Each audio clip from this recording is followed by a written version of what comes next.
Gobi manchurian ಮಾಡೋದಕ್ಕೆ ಇಲ್ಲಿ ನಾನು ಒಂದು ದೊಡ್ಡ ಕ್ಯಾಬೇಜನ್ನ ಕಟ್ ಮಾಡಿಕೊಂಡು ನೀರಲ್ಲಿ ನೆನೆಸಿಟ್ಟು ಒಂದು 5 ನಿಮಿಷ ಬಿಟ್ಟಿದ್ದೀನಿ. ಅದು ಒಂದು 5 ನಿಮಿಷ ಆಗೋ ಅಷ್ಟರಲ್ಲಿ ಈರುಳ್ಳಿ ಮತ್ತು ಕ್ಯಾಪ್ಸಿಕಮ್ ಒಂದೊಂದನ್ನು ಈ ಥರ ಉದ್ದುದ್ದಕ್ಕೆ ಹೆಚ್ಚಿ ಇಟ್ಕೊಂಡಿದ್ದೀನಿ.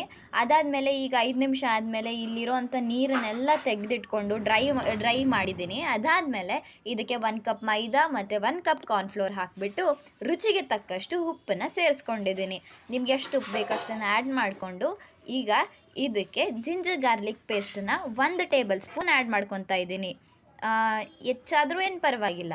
ಇದಕ್ಕೆ chilli powders 1 tablespoon, half tablespoon garam masala ಹಾಕ್ಕೊಂಡು ಕ್ಲೀನಾಗೆ ಮಿಕ್ಸ್ ಮಾಡ್ಕೊತಾ ಇದ್ದೀನಿ. ಎಲ್ಲ ಮಸಾಲ ಕ್ಯಾಬೇಜಿಗೆ ಹಿಡಿಯೋ ಥರ ಕ್ಲೀನಾಗಿ ಮಿಕ್ಸ್ ಮಾಡ್ಕೊತಾ ಇದ್ದೀನಿ. ಬೇಕಿದ್ರೆ ನೀರು ಹಾಕ್ಕೊಂಡು ಕ್ಲೀನಾಗೆ ಮಿಕ್ಸ್ ಮಾಡ್ಕೊಳ್ಳಿ.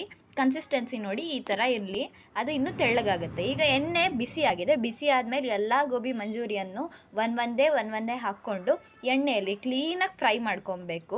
ನೋಡಿ ಎಣ್ಣೆಯಿಂದ ತೆಗೆದಾದ್ಮೇಲೆ ಈ ರೀತಿ ಕಾಣ್ತಿದೆ. ಎಷ್ಟೊಂದು ಚೆನ್ನಾಗಿ ನಮ್ಮ ಗೋಬಿ ಮಂಚೂರಿಯನ್ ಫ್ರೈ ಆಗಿದೆ ಮತ್ತು ನೋಡೋಕ್ಕೂ ಸೂಪರ್ಬ್ ಆಗಿದೆ. ತುಂಬ ಲೈಕ್ ಮನೆಯಲ್ಲೇ ಮಾಡಿರೋದ್ರಿಂದ ಹೈಜಿನಿಕ್ ಆಗೂ ಇದೆ. ಸೊ ನೋಡಿ ಹೇಗೆ ಕ್ರಿಸ್ಪಿ ಆಗಿದೆ ಅಂತ. ಸೊ ಈಗ ಎಲ್ಲನೂ ಕರೆದಿಟ್ಕೊಂಡಿದ್ದೀನಿ. ಅದಾದಮೇಲೆ ಒಂದು ಬಾಣಲಿಗೆ ಸ್ವಲ್ಪ ಎಣ್ಣೆ ಹಾಕಿ ಈರುಳ್ಳಿ ಕ್ಯಾಪ್ಸಿಕಮ್ ಹಾಕಿ ಕ್ಲೀನಾಗಿ ಫ್ರೈ ಮಾಡ್ಕೊಳ್ಳಿ. ಕಟ್ ಮಾಡ್ಕೊಂಡಿರೋ ಈರುಳ್ಳಿ ಕ್ಯಾಪ್ಸಿಕಮ್ನ ಹಾಕ್ಕೊಂಡು ಕ್ಲೀನಾಗಿ ಫ್ರೈ ಮಾಡ್ಕೊಂಡ್ಬಿಟ್ಟು ಒಂದು ಬೌಲಲ್ಲಿ ಸ್ವಲ್ಪ ಕಾರ್ನ್ಫ್ಲೋರ್ ಹಾಕಿ ಅದಕ್ಕೆ ಸ್ವಲ್ಪ ನೀರು ಹಾಕಿ ಕ್ಲೀನಾಗಿ ಮಿಕ್ಸ್ ಮಾಡ್ಕೊಳ್ಳಿ. ಏನೂ ಲಂಪ್ಸ್ ಇಲ್ದಂಗೆ ಕ್ಲೀನಾಗಿ ಮಿಕ್ಸ್ ಮಾಡಿಕೊಂಡು ನೋಡಿ ಕನ್ಸಿಸ್ಟೆನ್ಸಿ ಈ ಥರ ಇರಬೇಕು.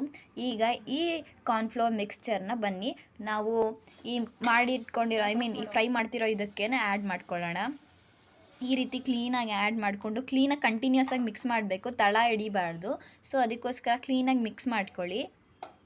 ಈ ರೀತಿ ಕ್ಲೀನಾಗಿ ಮಿಕ್ಸ್ ಮಾಡ್ಕೊಳ್ಳುವಾಗಲೇ ಟೊಮ್ಯಾಟೊ ಕೆಚಪ್ನ ಆ್ಯಡ್ ಮಾಡ್ಕೊಬೇಕು.